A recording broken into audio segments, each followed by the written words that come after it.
Muy buenas tardes, bienvenidos al podcast de las ventas de Combo AI.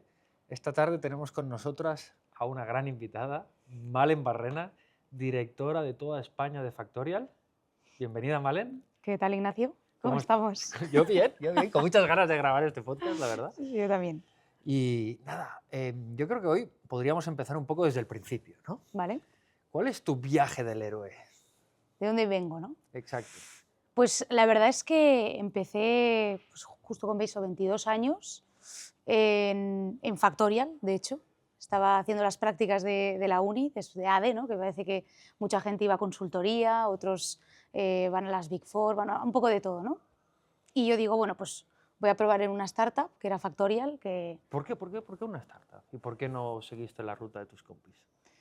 pues mira, la verdad es que pensé que, ostras, ¿por qué no ir a...?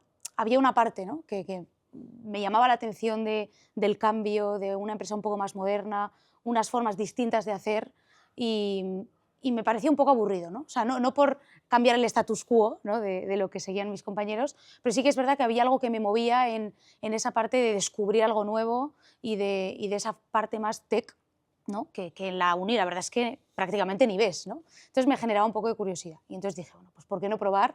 Es verdad que en las prácticas de la uni veías un poco de todo, pero me llamó especialmente la atención y ahí llegué. La verdad es que llegué sin saber casi lo que iba a hacer. O sea, se ponía Sales Development Representative, había leído un poco lo que era la descripción del puesto, pero me lancé. O sea, fui a la entrevista y que luego ya sí, eso ya os la contaré, que es bastante curiosa. Por favor, cuéntala, cuéntala, No cuéntala. sí. Sí. Pues no había que prepararse nada, era una entrevista en grupo y, éramos unas 8 personas, ¿vale? Más el sales manager y la de HR. Total, que llegamos ahí y nos dicen, bueno, ahora mismo estamos en un búnker, ¿vale? Se ha acabado el mundo, solo quedáis vosotros 8, pero en el búnker solo entran 7, ¿vale? Con lo cual tenéis 20 minutos para entre vosotros hablar y convenceros y a ver a quién se queda fuera de este búnker y por lo cual muere, ¿vale? Ponerle el timer Vale. y a jugar. Y estos 7 en teoría eran 7 candidatos que querían entrar Efectivamente, en Factor. sí. Entonces, bueno, pues empezamos, éramos 2 mujeres, todo hombres, entonces, bueno, pues había un poco de, no, pues yo me encargaría de esto, no, era un poco cómo te defiendes, ¿no? Vale. Y qué creatividad, ¿no?, sacas en ese momento de la improvisación. Y me acuerdo que había uno que yo decía, este tío, qué cosas más raras está diciendo, lo veía con el móvil, bueno, total que era un trabajador, era un infiltrado que estaba en Factorial. Total, Que igual le podemos mandar un saludo, que le ¿no? podemos mandar un saludo a Giancarlo. Y aprovechamos para invitarte cuando Aprovechamos, quieras. exacto.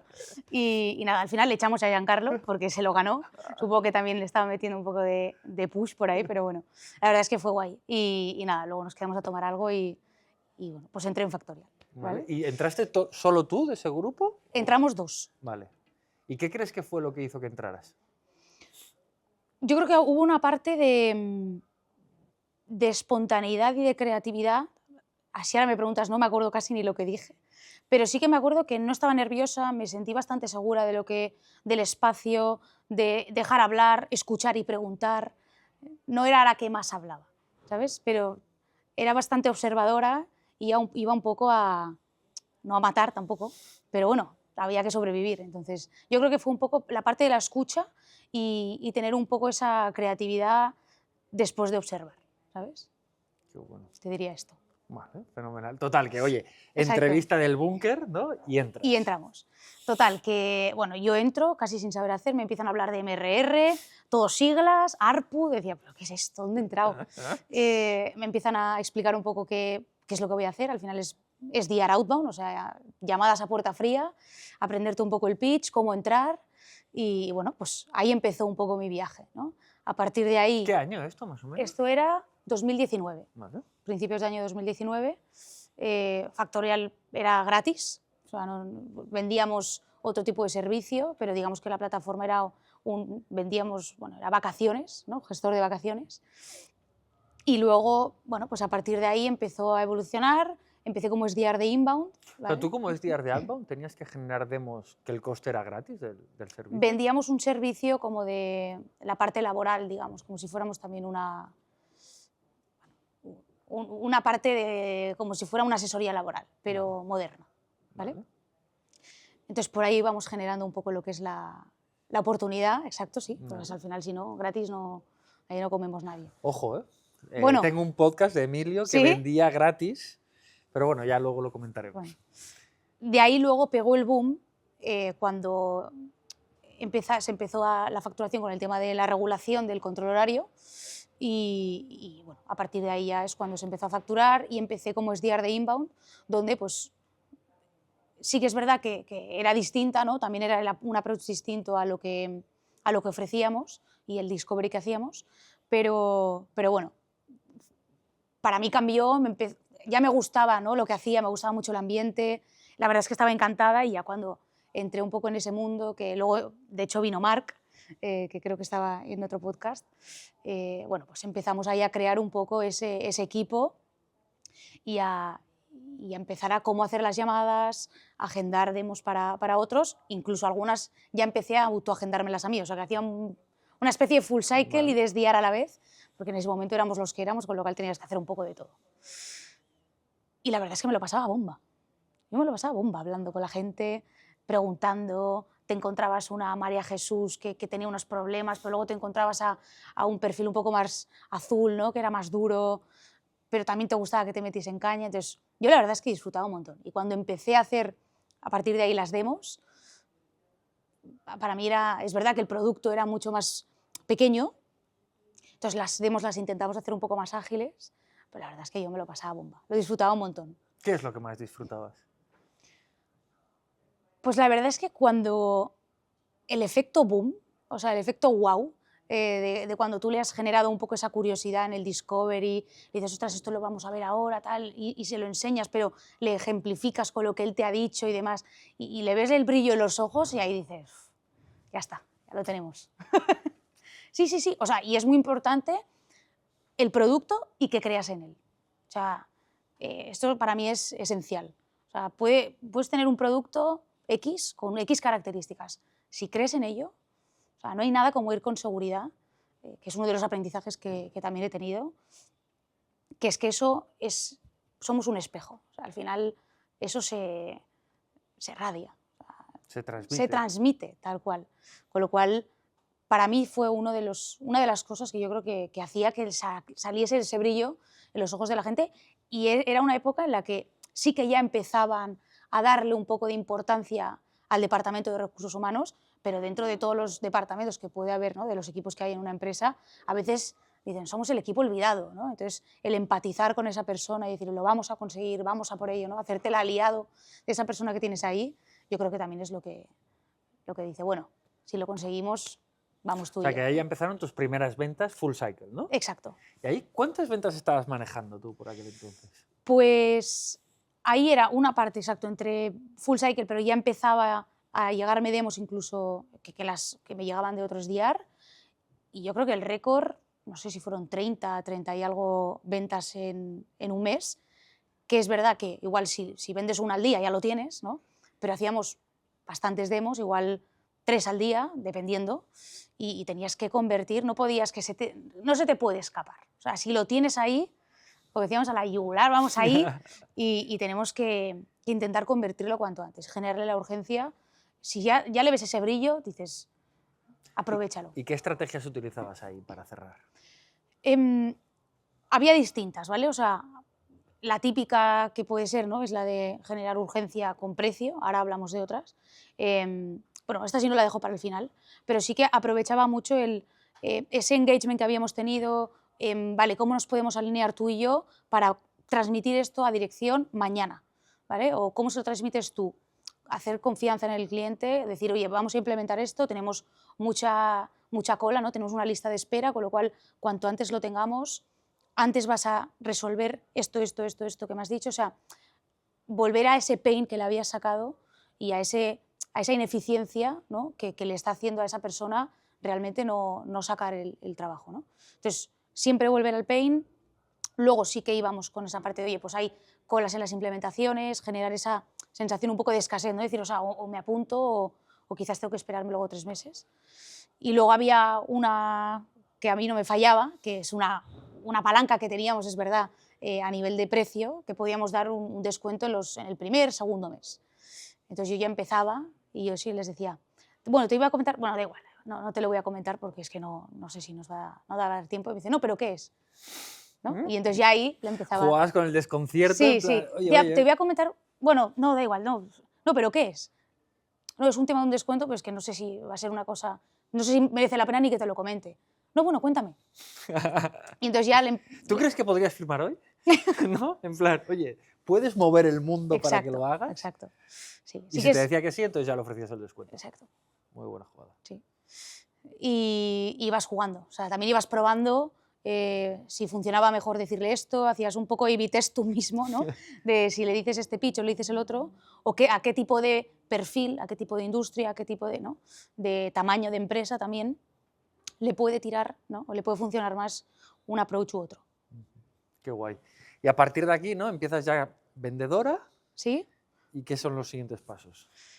Pues ahí empecé a no solo vender estas 20 empresas al mes, que al final eran empresas un poco más, bueno, no hasta 50 empleados o algo así, pero bueno, intentar que fuese más ágil, empezar a vender a un poco empresas más grandes con un approach un poco distinto y me ofrecen empezar a llevar un equipo, ¿no?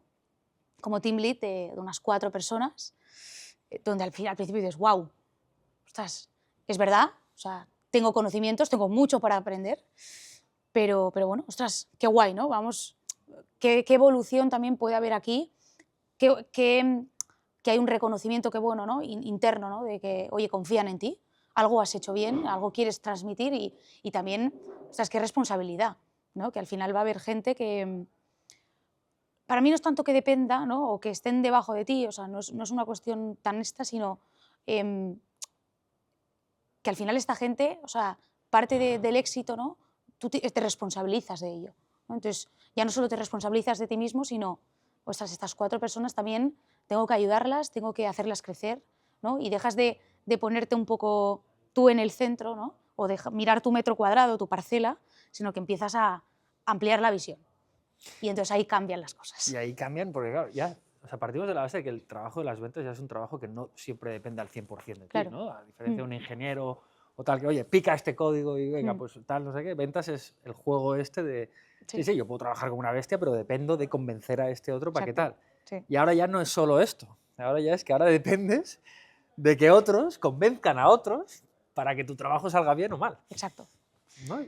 Ahí, por ejemplo, hay retos, ¿no? Incluso a veces que, pues, tema de la edad, ¿no? Que decía, ostras, una persona que tiene 20 y tantos, igual ve una persona, que igual es una diferencia de unos años, pero a veces no puede ser una persona madura, ambas, ¿no? Pero, oye, tú me enseñas y yo te enseño también, ¿no? O sea, el compartir ese conocimiento creo que también es algo que es súper enriquecedor. Para mí una parte súper importante del liderazgo es también partir de la humildad, porque al final yo te puedo ayudar en muchas cosas, pero también va a depender de la otra persona. O sea, uno de los, ¿no? los aprendizajes o lo que cuando empecé a llevar este equipo fue eso, ¿no? Oye, ¿cómo a mí me ha servido esto? No implica que tú tengas que hacerlo de esta forma, busquemos tu forma en la que tú también te sientas cómodo o cómoda y a partir de ahí, oye, pues no hay el ABC, ¿no? Lo puedes ir moldeando un poco según a ti veas que te convenga, ¿no? Y aquí yo empatizo mucho porque hay mucha gente que ocurre esto, ¿no? En una startup, ¿no? Oye, probablemente tú estabas de top performer, ¿me equivoco? Sí, ¿Vale? sí. Queda mal que lo digas tú, entonces ya te lo digo yo, ¿no? Entonces estabas como top performer y eso pudo jugar un papel muy clave, ¿no? Para que dijeran, oye, ponemos a Malen a liderar equipos, ¿no? Y esto ocurre en muchísimas empresas, ¿no? El top performer, oye, este tío está rindiendo, vamos a ver si conseguimos que saque al equipo, ¿no? Ahora que tienes ya toda la pedazo de experiencia que tienes con este tema, ¿qué consejo le darías a esta persona? A la persona que empezó como que era top performer y la acaban de promocionar a manager o a team leader. Yo le diría primero eso, que actúe siempre con esa humildad, porque hay gente que se le puede subir igual a la cabeza o es el tema de egos y demás. Otra cosa te diría que es saber delegar, ¿vale? O sea, creo que a veces queremos, ¿no? Intentar abarcar con todo, controlar muchas cosas o o es más rápido si lo hago yo, ¿no? O si te ayudo yo con esto, pero creo que es liderar un poco también desde el ejemplo, pero también delegando, ¿no? Es decir, oye, está bien que te equivoques, aprendamos de esto, ¿no? Y que esa persona tenga también su propio aprendizaje, como lo tuve yo, como lo tuvieron, ¿no? Los que fueron también mis mentores, mis maestros, pues de alguna forma también el saber delegar para que se equivoquen. Parece que no queremos que la gente se equivoque, pero está bien. Que te equivoques 5, 10 veces, pues igual. Tenía un gran maestro, ¿no? Que decía que a veces el liderazgo, ¿no? Es esto. Y parece que siempre estamos así, ¿no? Y de repente un día dices, hostia, se cayó. ¿Y qué pasa? Es que a veces nos puede el miedo y si se cae no pasa nada. Te das cuenta de que se ha caído, ok. Aprendemos. Aprendemos, exacto. Muy bien. Perfecto, entonces, oye, empiezas a llevar un equipito, ¿no? ¿Y ahí qué ocurre? Bueno, las cosas empiezan a ir bien. La verdad es que Factorial empieza a coger forma, vendemos, crecemos y seguimos contratando. Oye, ya no son 4, que tenemos que contratar a 2 más, ¿no? Y ahí también empiezan, había hirings que venían dados, ¿no? O parte del equipo, y otros que tienes que empezar a hacerlos tú. Entonces ahí ya te enfrentas, ¿no? A decir, oye, ¿cuál es el perfil que yo busco? ¿Qué es lo que yo quiero? Porque muchas veces dices, no, ponemos a un top performer y quiero que hagas mini-tus, ¿no? Esto también se dice. Sí, pero también igual en la variedad de un equipo también puede haber una riqueza, ¿no? Decir, oye, pues tengo a uno que es más, 2 hunters, ¿no? Uno que, vale, es más farmer, pero tiene esta magia o le ves algo distinto. Entonces, uno fue empezar a reclutar a gente con la intuición que te pueda venir, ¿no? Y guiándote de los consejos de los managers, evidentemente.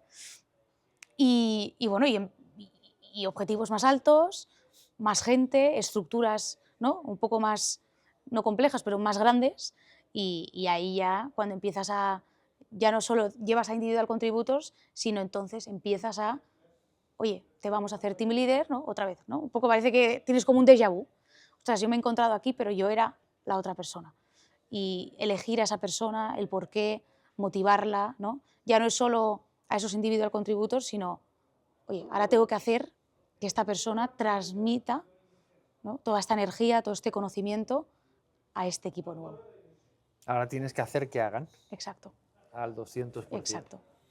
¿Vale? Y ahí es donde te diría que delegar es todavía más importante. ¿Ahí ya has sido en tu puesto como directora que has empezado o fue antes? Fue un poco antes, fue en 2023 que estaba liderando lo que es todo el equipo de inbound, porque ahí sí que separamos un poco lo que era tanto la generación como el cierre de inbound y outbound en Factorial. Entonces yo me quedé en la parte de inbound y lideraba un equipo de, no sé cuántos éramos, unas 12, 13 personas, donde, bueno, pues había individual contributors que seguían, digamos que, colgando de mí, ¿no? Y había team leaders, ¿no? Que también llevaban un equipo y teníamos que hacer, ¿no? Crecer todo lo que es el equipo de inbound. Y a partir de ahí, en 2024, fue cuando se unificó, digamos, la gestión de ambas, ¿no? De inbound y de outbound, y desde enero, hace un año y pico, pues llevo todo el equipo de España, donde ahí ya entra también la generación, ¿no? Que hasta ahora hemos estado hablando solo de lo que es el cierre, ¿no? Menos en la etapa inicial, pero luego cuando te viene un equipo de SDRs, de outbound, ¿no? Ya hablamos de otras cosas. Añadimos complejidad al juego. Efectivamente, sí. Vale, perfecto. Y oye, en esta pedazo trayectoria que tienes, ¿cuál dirías que ha sido la mayor cagada de Malen Barrena? A ver, ha habido muchas. Bueno, explica la que quieras compartir. Cagadas. A ver, la mayor. A ver, algunas de las cagadas han sido... Luego me equivoqué y lo aceptamos y perfecto, ¿eh? Pero contratamos un perfil que yo sabía que no era el que teníamos que contratar, y a veces tú sabes que te tienes que guiar por tu intuición y no lo estás haciendo, ¿vale? Dices, no, pues, oye, pues te puedes equivocar. Efectivamente, a las 2 semanas nos dimos cuenta de que eso no había por dónde cogerlo y, oye, ya en un mes lo pudimos reconducir y, oye, no pasó nada. Pero para mí la cagada fue, tú sabes que esto no es lo correcto, tienes la intuición ahí, ¿no? Que no tienes que coger a esta persona y aún así lo haces. Y a veces sale caro, ¿no? Porque también tener un perfil oye, pues que igual no acaba de encajar, ya no por falta de venta o por cultura o lo que sea, pero ahí yo creo que fue, porque luego al final no solo te afecta a ti, sino o sea, afecta al colectivo, a todo el equipo, después desestabilizar, entonces creo que el no seguir a la intuición en ese punto fue algo que me hizo aprender después, no solo para el hiring, ¿no? Sino para otros puntos, sino decir, oye, sigue con tu convicción, me puedo equivocar y estará bien, aprendo de eso, pero si hay algo que tienes una vibra ahí, también persíguela. Qué bueno. Aparte ahora se sabe, ¿no? De que hoy en día podemos seguir entrenando la intuición. Sí. Y se sabe que a medida que entrenas la intuición, oye, esta funciona, ¿no? Y que a nivel de conexiones neuronales, contra más la entrenamos, más fina se va volviendo, buscando siempre nuestros intereses, ¿no? Y si tú al final lo que buscas es el interés del equipo, Exacto. probablemente, ¿no? Pues tu intuición te lleve a tomar esas acciones. Qué guay. ¿Y cuál fue uno de los mayores logros durante esta época? Pues, mira, te cuento una venta que la verdad es que me marcó. Fue una venta que venía de una champion, de una directora de recursos humanos, que pues, contrató Factorial y al mes o un par de meses me llamó, que se había cambiado de empresa y que quería ponerlo encima de la mesa un poco para hablarlo. Pero claro, aquella empresa eran igual 60 personas y en esta eran 200. Entonces, la cosa cambiaba. Entonces, bueno, pues ahí me fui ganando, ahí ya no era solo ganármela a ella, tenía que ganarme, ¿no?, a todo su equipo, empezar con los diferentes stakeholders, claro, al de IT, bueno, ya la venta era un poco distinta y me acuerdo que había un stopper muy, muy grande, que entraron otros stakeholders incluso de Factorial, ¿no?, de producto, oye, cómo podemos, nos interesaba también poder tener este logo y demás, y recuerdo que conseguimos, oye, que nos comprometimos a, oye, podemos desarrollar esto, ¿no?, que también evidentemente iba a ser algo beneficioso para el resto de clientes o potenciales clientes, y me acuerdo que la venta se acabó haciendo, nos dio las gracias y a día de hoy, bueno, pues ahí siguen, pero un poco esa satisfacción de decir, oye, no solo has venido porque sabes que esto va a encajar y ha encajado en tu empresa y ahora ¿no?, quieres validarlo en esta, sino que además, oye, hay ese trabajo por ambas partes, ¿no?, de querer llegar a ese win-win y de llegar a una colaboración donde, oye, ambas partes pues quedemos beneficiados. Entonces, para mí fue un trabajo muy chulo porque involucramos a mucha gente dentro de ambas compañías, ¿no?, del Prospect y de Factorial. O sea, tuviste toda esa parte política, Sí, esa parte de engagement, probablemente os llevaríais sí, de narices, sí, ¿no? Y a partir de ahí confianza y producto y, oye, exacto. solucionamos un problema y todos felices. Qué guay. Es curioso porque muchas veces que hago esta pregunta, ¿no? Es bastante recurrente el hecho de decir, no, pues mira, fíjate que mi mejor venta me vino de un buen Sí, trabajo sí, que hice y encima me rebotó total. en otro trabajo, ¿no? Qué guay. Y a partir de aquí, ahora que estás llevando ya equipos mucho más grandes, ¿no?, y con toda esa experiencia de ese recorrido, si tuvieras que dar, por ejemplo, 3 claves para crear un equipo unido, cohesionado, ¿cuáles crees que serían? Pues para mí, una sería la confianza, ¿vale? O sea, para tener un equipo cohesionado tienes que confiar en las personas que tienes y que confíen en ti. Entonces, si tú no tienes esa base y no la construyes y la trabajas, porque eso se trabaja, creo que el resto ya va a estar perdido porque tú vas a tener un pensamiento, tú vas a querer dar una directriz, no van a confiar, eso se va a retroalimentar y eso es como si fuera una manzana podrida, ¿no?, que se va a ir expandiendo en el equipo y no... Creo que es complicado, no digo que sea imposible, pero que acabe siendo con un equipo de alto rendimiento, con energía. Con lo cual la confianza para mí es básica. Luego la otra es que haya ambición. O sea, que a la gente veas que le mueve lo que hace, ¿no?, que a veces lo decimos un poco en broma, no por los funcionarios, que mi padre es funcionario, pero no, que a veces, oye, este es el status quo, este es el ritmo, mucha burocracia, no, oye, que haya gente que veas que le mueve, que tiene ese brillo en los ojos que hablábamos antes del cliente, que la gente tome acción, que hagan que las cosas pasen. Entonces, para mí es mucho más fácil trabajar con una persona y con un equipo que tenga ese ese ownership, ¿no? Y que diga, oye, este proyecto también como si fuera mío, ¿no? Y que tenga esa energía. Y luego la otra parte es muy redundante, pero es que es la humildad. O sea, muchas veces, seguro que todos nos encontramos con gente, pues eso, con muchos egos, incluso en las ventas, cuando tienes que venderle a alguien dices, ostras, bueno, vamos a gestionar esto, ¿no? Pero ostras, cuando actúas y hablas desde esa humildad y desde el querer construir, para mí cambia mucho. Porque también tú construyes un equipo en base a esto. Construyes un equipo que va a hablar a los prospects, que va a hablar al de producto, que va a hablar al resto, con una humildad, no decir, no, es que necesito esto ya. Sí, o sea, a veces no es qué dices, sino cómo lo dices. Entonces, tú puedes meter toda la urgencia que quieras, puedes exigir cosas, pero con una parte, ¿no?, de inteligencia emocional y de esa humildad, partiendo de esa humildad. Para mí son estas tres, seguro que hay muchas más, pero a mí es lo que me funciona y lo que también yo creo que lo que siembras luego lo recoges. Bueno, son valores muy bonitos, ¿no?, los que has hablado. Confianza, claramente, ¿no? Sí. La base de Patrick Lencioni, ¿no?, sobre Sí. cómo construir equipos de alto rendimiento. Humildad totalmente, y se dice que en ventas, ¿no?, la curiosidad del niño, la Exacto. humildad, el tal, es algo que Sí. mueve a los equipos, ¿no? Y el otro era la La chispa, sí, ¿no? la ambición, es decir, oye, o sea, tenemos que movernos. Y hay que sacar el cuchillo, Exacto. ¿no? Y me consta que eso se mueve mucho, ¿no? Sí. ¿Cómo es un día en la vida de Malen Barrena, ¿no?, desde que se levanta hasta que se va a dormir? Vale. Laboral. Sí, sí, sí. Bueno. Dejamos el fin de semana para otro episodio. Pues eso, entramos entre las 9, 9:30, saludamos al equipo. ¿Eres de manita?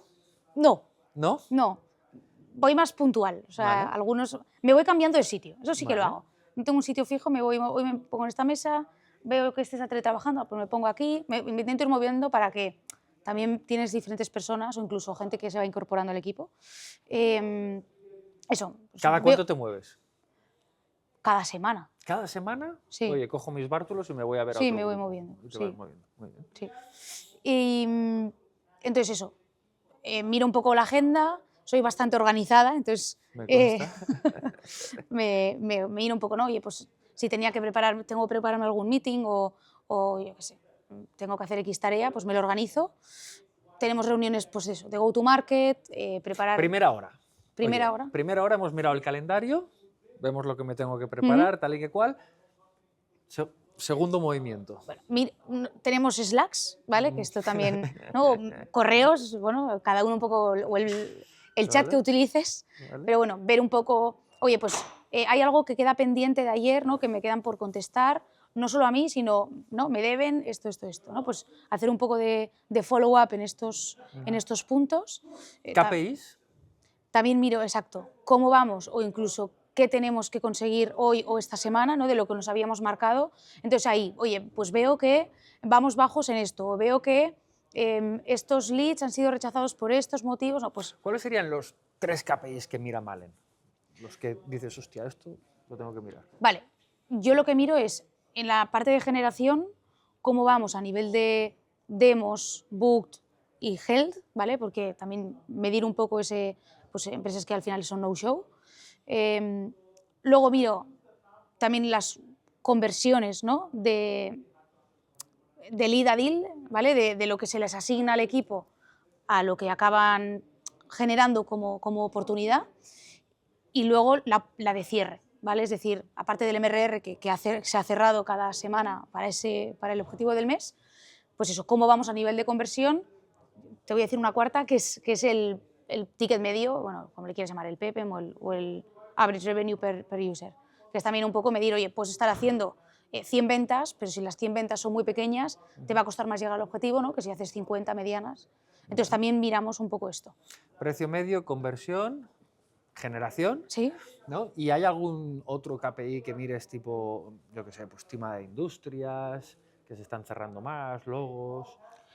Sí, a veces miramos un poco a nivel estacionalidad, ¿no? Pues imagínate, si igual el sector de educación, sabes que si lo contactas entre marzo, abril y tú tienes, aquí también depende del margen, ¿no? Del tiempo de cierre que tengas o del ciclo de venta, pues sabes que en junio y julio pueden tomar la decisión porque es antes de que toman las vacaciones. Tema de hostelería, restauración, pues sabes que a partir de que abren, ¿no? Después de sus vacaciones, en febrero, lo que sea, pues igual es buen momento para contactar porque luego pues ya tienen el pico, ¿no? Alto.